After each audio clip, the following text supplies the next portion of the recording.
yang harus saya lakukan untuk di kemudian hari, terus kemudian apa saja yang harus saya optimalkan, nah dan seterusnya, sehingga dengan hal itu kita bisa mengambil keputusan yang bijak. Kemudian melakukan perubahan kecil pada diri sendiri. Misalnya kita harus berusaha dari awal. Misalnya contoh nih, misalnya dulu nggak jam itu ya, nggak sholat berjamaah. Ya paling tidak sholat berjamaah 1 kali waktu. Kalau misalnya tidak sholat duha, usahakan sholat duha gitu, dari sekarang. Jadi ada perubahan-perubahan. Sekalipun istilahnya rakaatnya cuma 2 rakaat, nggak apa-apa. Gitu. Yang penting mah itu bisa terus-menerus. Itu karena kalau dalam Islam itu lebih baik yang sedikit, tetapi terus-menerus daripada yang besar, tapi hanya 1 kali. Gitu. Jadi lebih baik yang terus-menerus. Nah, itulah perubahan. Gitu. Karena kalau misalnya orang yang sudah dibiasakan nih, ya dibiasakan untuk sholat duha misalnya, ketika mau kerja pun, ketika di tempat kerja pun pasti akan sholat duha. Nah itu karena sudah menjadi kebiasaan yang baik. Kemudian cara yang lain yaitu berbicara dengan orang yang lebih pengalaman. Coba sering bertukar pikiran dengan orang-orang yang benar-benar paham dalam dunia dan dunia pendewasaan diri. Salah satunya misalnya dengan konsultan, dengan psikolog, psikiater dan lain-lainnya. Jadi tahu gitu gelombang kehidupannya ataupun gelombang jiwanya itu seperti apa. Jadi masalah itu tidak terbebani istilahnya. Kemudian membuat rencana kehidupan dan berusaha untuk mencapainya secara bertahap. Jadi kita harus bangun dulu rencana kita, misalnya untuk 5 tahun ke depan apa yang akan kita inginkan. Misalnya 5 tahun itu ke depan saya harus bisa misalnya membaca Quran ataupun misalnya bisa menghafal 5 juz ataupun dan seterusnya. Jadi ada target-target daripada rencana kehidupan yang akan datang. Misalnya dalam 5 tahun saya punya usaha dan seterusnya. Yang tentunya harus fokus terhadap keberhasilan dan pencapaiannya. Jangan sampai istilahnya kita melupakan hal itu. Karena kadang-kala orang itu tidak menikmati proses, hanya berfokus pada tujuan, kadang-kadang jadi salah. Karena bisa jadi tujuan itu salah. Kenapa? Karena niatnya yang salah. Gitu. Makanya tujuan itu tergantung pada niat. Nah, disinilah makanya harus membuat rencana kehidupan dan mencapai secara bertahap. Nggak apa-apa bertahap gitu. Misalnya 1 tahun sudah terkumpul sekian juta. Terus misalnya 5 tahun saya harus terkumpul sekian juta. Jadi misalnya untuk nabung buat menikah seperti itu misalnya. Jadi sudah disiapkan. Jadi bahkan kan kalau orang yang sudah dewasa mah sampai-sampai dia sudah menabung untuk kuburan. Menabung untuk kuburan. Jadi dia sudah punya kuburan sendiri yang ketika dia udah meninggal, dia sudah tidak bingung lagi gitu. Karena sudah ada itu ya.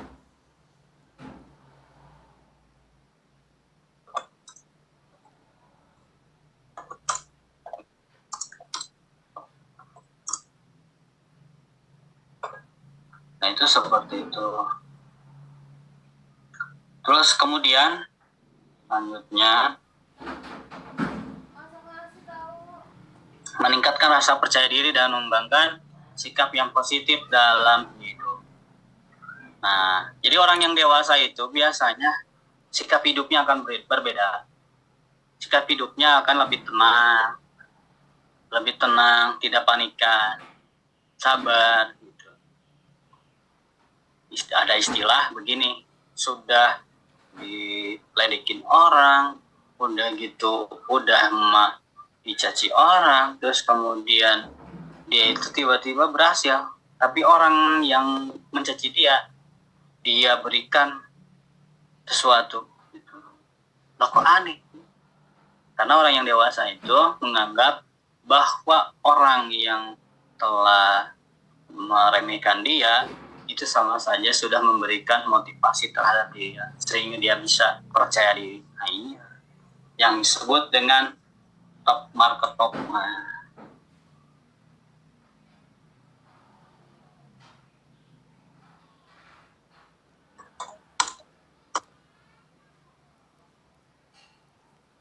Nah, itu seperti itu ya.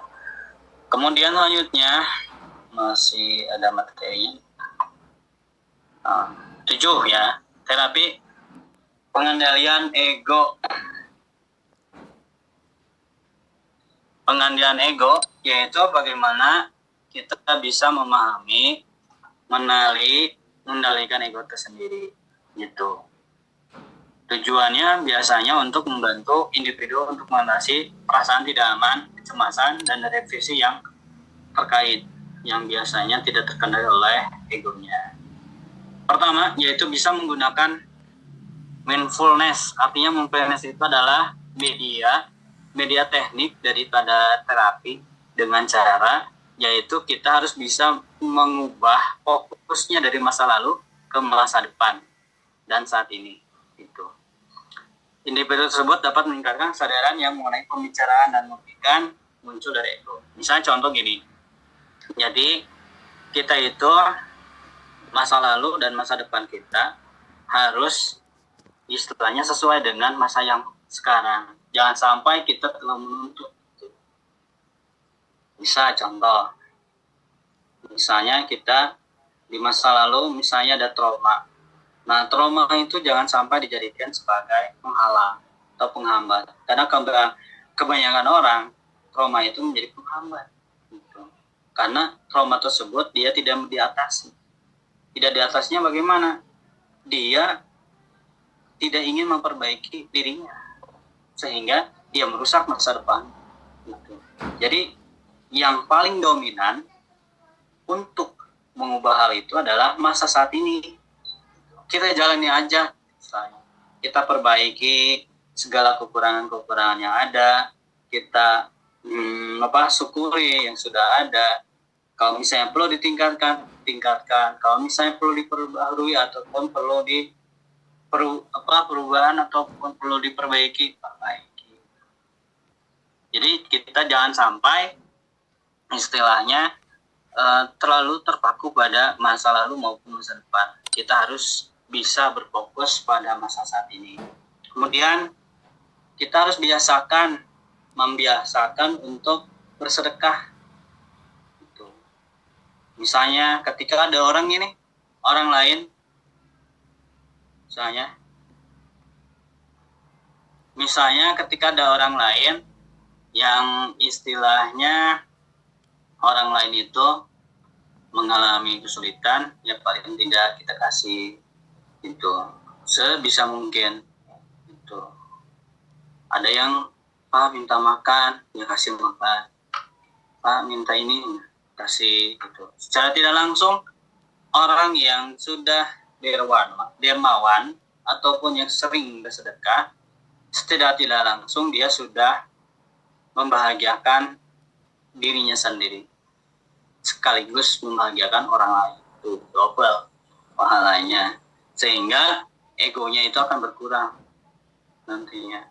Kemudian berbicara dengan seorang profesional. Nah, di sini pun pengendalian ego itu harus sering konsultasi dengan orang yang paham dengan ego kita. Gitu. Selanjutnya berzikir dan membaca Quran. Kita istilahnya sering-sering mengingat gitu. Karena istilahnya Allah itu bagaimana prasangka manusia. Kalau kita misalnya mendekat kepada Allah, maka Allah akan mendekat. Tapi kalau kita menjauh dari Allah, Allah akan menjauh. Itu. Makanya kita berzikir, membaca Quran. Ya, paling tidak dalam satu hari ada beberapa kali. Ataupun satu kali juga misalnya. Yang penting terus menerus gitu. Dalam berzikir itu jangan sampai ketika sholat aja gitu. Terus kemudian setelah sholat langsung selesai. Jangan lupa zikir dulu selesai. kadang-kadang istilahnya ketika kita sholat langsung aja buru-buru keluar, janganlah. Nah, kemudian olahraga dan aktivitas fisik sering-sering juga supaya tidak memicu egois. Kita harus bisa sering olahraga, misalnya senam, push up ataupun barbel ataupun lainnya gitu. Dan kaki juga sebetulnya olahraga gitu, ataupun senam gitu. Untuk apa? Untuk ketika sering olahraga, ketika kita banyak gerak, maka otomatis otot-otot kita juga tidak akan renggang. Kalau otot renggang biasanya akan mengundang stres. Kemudian terapi yang selanjutnya yaitu membaca dan belajar. Yaitu misalnya contoh membaca buku yang berkaitan dengan pengembangan diri. Itu buku apa saja, karena banyak buku sekarang ya. Ada auto habit ya kan, terus kemudian apalagi tentang ikigai ya kan, tentang dan hal lainnya yang bisa membuat kita itu bisa berubah menjadi lebih baik gitu. Jangan sampai salah memilih buku juga, karena ditakutkan kalau misalnya salah buku takutnya malah salah paham ataupun jalan pikirannya jadi berubah. Kemudian selanjutnya terlibat dalam aktivitas sosial dan relawan. Nah, misalnya menjadi sukarelawan, misalnya ada kegiatan di kampus, misalnya itu menggalang dana lainnya. Nah ini ataupun menyalurkan dana daripada bantuan itu. Selanjutnya yang ke-8. Nah, sedikit lagi.